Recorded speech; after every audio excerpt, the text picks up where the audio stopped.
সুপ্রিয় দশম শ্রেণীর শিক্ষার্থীরা, যারা এবার 25 সালে দশম শ্রেণীতে রয়েছে এবং 26 সালে এসএসসি পরীক্ষা দিবা, তোমাদের জন্য এই ভিডিওটি। তোমরা জানো যে তোমাদের পরীক্ষায় ব্যাপক একটি পরিবর্তন এসেছে। তার মধ্যে সংক্ষিপ্ত সিলেবাস সংযুক্ত করা হয়েছে, আর মাত্র গণিত থেকে 8টি চ্যাপ্টার সংযুক্ত করা হয়েছে। এর মধ্যে একটি চ্যাপ্টার হচ্ছে সেট অফ ফাংশন, অর্থাৎ সেকেন্ড চ্যাপ্টার। এখানে তোমাদের সংক্ষিপ্ত প্রশ্ন থাকবে 20টির জন্য 20 মার্কস এবার পরীক্ষার সংযুক্ত করা হয়েছে। এখানে দ্বিতীয় অধ্যায় থেকে আমি কিছু সংক্ষিপ্ত প্রশ্ন আলোচনা করছি।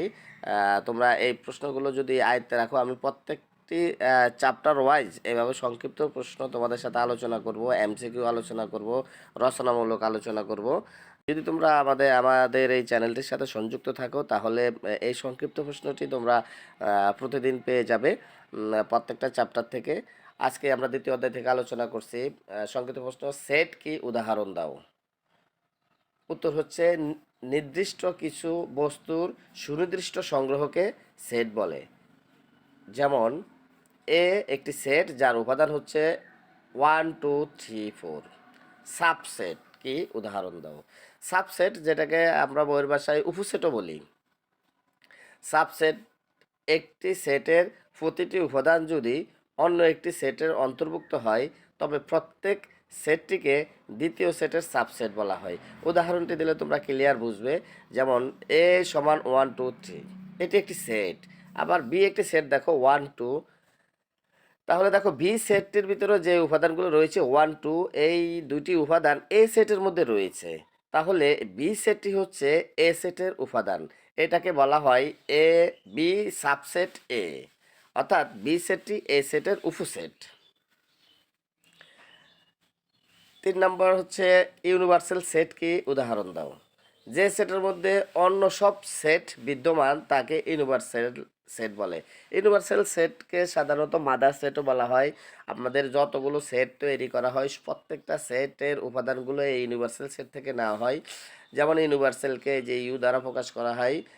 ইউনিভার্সাল সেটের উপাদান হচ্ছে অসংখ্য, এখানে 5টে দিয়ে আমি সীমাবদ্ধ করেছি। 1 2 3 4 5 আরও আছে।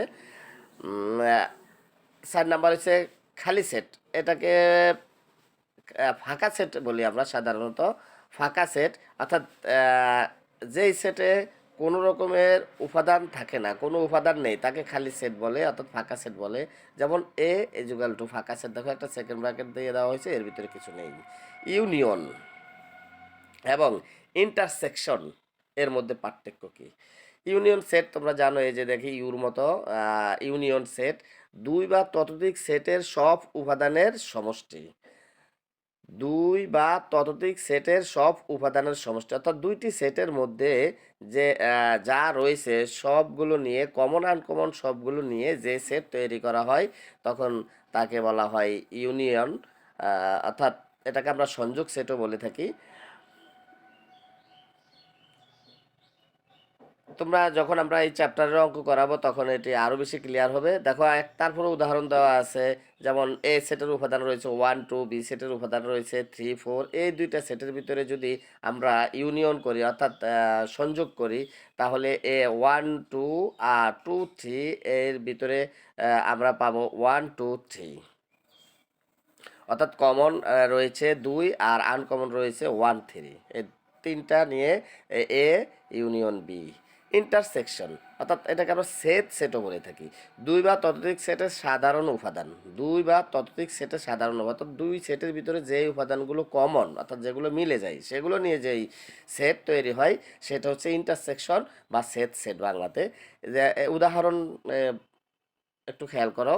এ সমান 1 2, বি সমান 2 3, এই দুইটার ভিতরে যদি আমরা ইন্টারসেকশন করি, তাহলে এই দুইটার ভিতরে কমন রয়েছে শুধুমাত্র 2, মানে সাধারণ 2 রয়েছে। অর্থাৎ ইন্টারসেকশনের কাজ হচ্ছে কমনটি আলাদা করে দেওয়া। কমপ্লিমেন্টারি সেট কি, উদাহরণ দাও। এটাকে আমরা পূরক সেটও বলে থাকি। কমপ্লিমেন্টারি সেট বা পূরক সেট, যে যেভাবে বলে। একটি সেটের ইউনিভার্সাল সেট থেকে যে উপাদানগুলো বাদ পড়ে, সেগুলো সেটের কমপ্লিমেন্টারি সেট। অর্থাৎ ইউনিভার্সাল সেট থেকে যদি একটি সেটের উপাদানগুলো বাদ পড়ে যায় তাহলে নতুন যে সেট তৈরি হয় সেটাকে বলা হয় কমপ্লিমেন্টারি সেট। যেমন একটা উদাহরণ, ইউনিভার্সাল সেটের উপাদান দেওয়া আছে 1 2 3 4, এখানে এ সেটের উপাদান দেওয়া আছে 1 2। এখন এই যে ইউনিভার্সাল সেট থেকে 1 2 3 4 থেকে 1 2 বাদ যাওয়ার পরে যে সেটটি থাকে এটা হচ্ছে এ কমপ্লিমেন্টারি অর্থাৎ এ পূরক সেট। দেখো 1 2 3 4 থেকে যদি আমরা এ টু 1 2 বাদ দেই তাহলে থাকে শুধুমাত্র 3 4। আর 3 4টা হচ্ছে এ কমপ্লিমেন্টারি অর্থাৎ এ পূরক সেট। ভেন ডায়াগ্রাম কি, এর ব্যবহার কি? ভেন ডায়াগ্রাম হলো এক ধরনের চিত্র, তোমরা জানো ভেন চিত্র যেটা, যা সেট ও তাদের মধ্যে সম্পর্ক নিশ্চিত করতে ব্যবহৃত হয়। এখানে যেহেতু কোনো চিত্র আঁকা সম্ভব হয় না, সংক্ষিপ্ত প্রশ্ন, আমরা যখন বিস্তারিত অঙ্ক করাবো এটা নিয়ে তোমাদের সাথে আরও বিস্তারিত আলাপ হবে। ডিফারেন্স অপারেশন কি, উদাহরণ দাও। এটার সংক্ষিপ্ত নাম হচ্ছে বাদ সেট, অর্থাৎ একটি সেট থেকে অন্য সেটের উপাদানগুলো বাদ যাওয়ার পরে যেটা থাকে সেটাকে ডিফারেন্স বলে। দুই উদাহরণটা সংজ্ঞাটা যেভাবে দেওয়া আছে আমি সেভাবে পড়ছি। দুই সেটের মধ্যে প্রথম সেট থেকে দ্বিতীয় সেটের উপাদান বাদ দিলে যে সেট পাওয়া যায় তাকে ডিফারেন্স বলে। উদাহরণ দেখো, এ সেটের উপাদান হচ্ছে 1 2 3, বি সেটের হচ্ছে 2 3। এখন এ সেট থেকে যদি বি সেট আমরা বাদ দেই, এ বাদ বি, বিয়োগ, এটার আবার আরেকটা নাম হলো বিয়োগ। বিয়োগ বি সেটের হচ্ছে 2 3, 2 3 বাদ গেলে শুধু 1 থাকে, অর্থাৎ এ এবং বি এর ডিফারেন্স হচ্ছে 1। আজকে ভিডিও এই পর্যন্তই থাকুক, যদি প্রত্যেকেই ভালো থাকো।